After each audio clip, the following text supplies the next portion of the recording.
чем, пожалуй, главный секрет хорошего урожая картошки? А секрет в ее любви к прохладе. Да-да. И вот зная это, можно с помощью самого обычного термометра получать стабильно крупные клубни и навсегда забыть про эту досадную мелочь.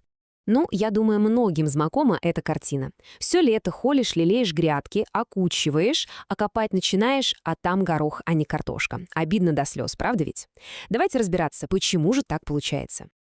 А ответ-то на самом деле простой. Есть такая вещь, как температурная карта урожая. Звучит, может, и заумно, а на деле это простая и понятная памятка. Она, знаете, работает безотказно, в любом климате, на любой земле. Давайте же ее изучим повнимательнее.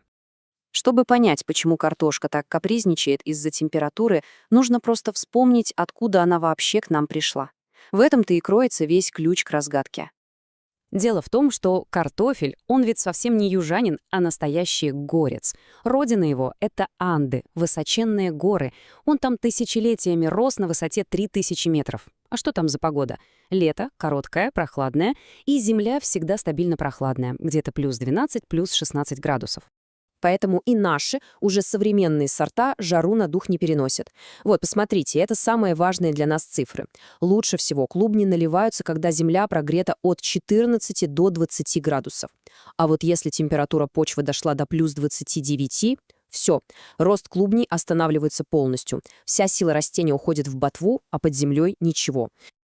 Ну что ж, теперь, зная этот главный секрет, переходим к первому и самому главному шагу — к посадке. Тут есть одно единственное золотое правило — нарушать его себе дороже.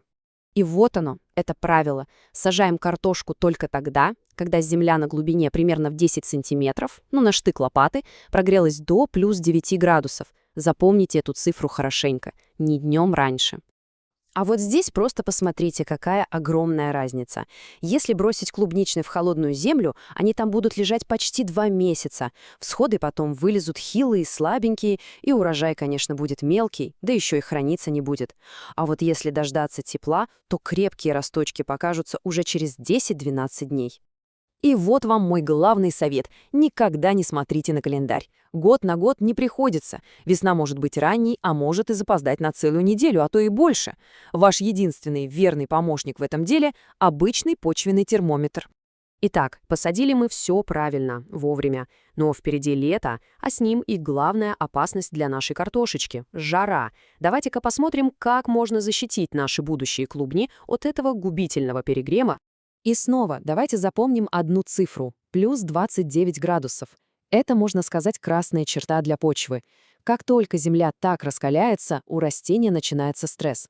Оно перестает растить картофелины, а все силы бросает на то, чтобы хоть как-то спасти ботву. Получается, что картошка на грядке сидит как в парилке. Но паниковать не надо, есть 4 простых и надежных способа помочь нашей картошке. Во-первых, высокое окучивание. Такой хороший земляной холм — это же спасительный барьер от жары. Во-вторых, мульчирование. Слой соломы или скошенной травы сантиметров 7-10 прекрасно сохранит и прохладу, и влагу у корней. Третье — это, конечно, хороший полив прохладной водой. Ну и четвертое, о чем многие забывают, это рыхление междурядий. Ну вот, сберегли мы наши посадки от летнего зноя, и наступила осень. Как же понять, что пришел тот самый идеальный момент для копки, чтобы и картошечка была вкусной, и хранилась всю зиму? А здесь нам сама природа все подскажет. Главный знак — ботва пожелтела и вся легла на землю. Это значит, все, клубни созрели, налились. Идеальная температура земли для уборки от плюс 8 до плюс 10 градусов. И очень важно успеть до первых заморозков, чтобы они не прихватили наш урожай. А вот она, вся наша карта целиком, в одной простой табличке. Давайте еще раз. Для закрепления. Сажаем при плюс 9. Растет лучше всего при 14-20. Рост замирает при плюс 29, а убираем урожай, когда земля остыла, до 8-10 градусов. Видите? Ничего сложного, все очень логично. Так что вот какой главный вывод. Нужно просто с уважением относиться к картошке, помнить про ее прохладный горный характер. Если следовать этим нехитрым температурным правилам, урожай всегда будет вас радовать, и размером своим порадует, и храниться будет прекрасно всю зиму. А ведь это и есть наша с вами главная огородная цель.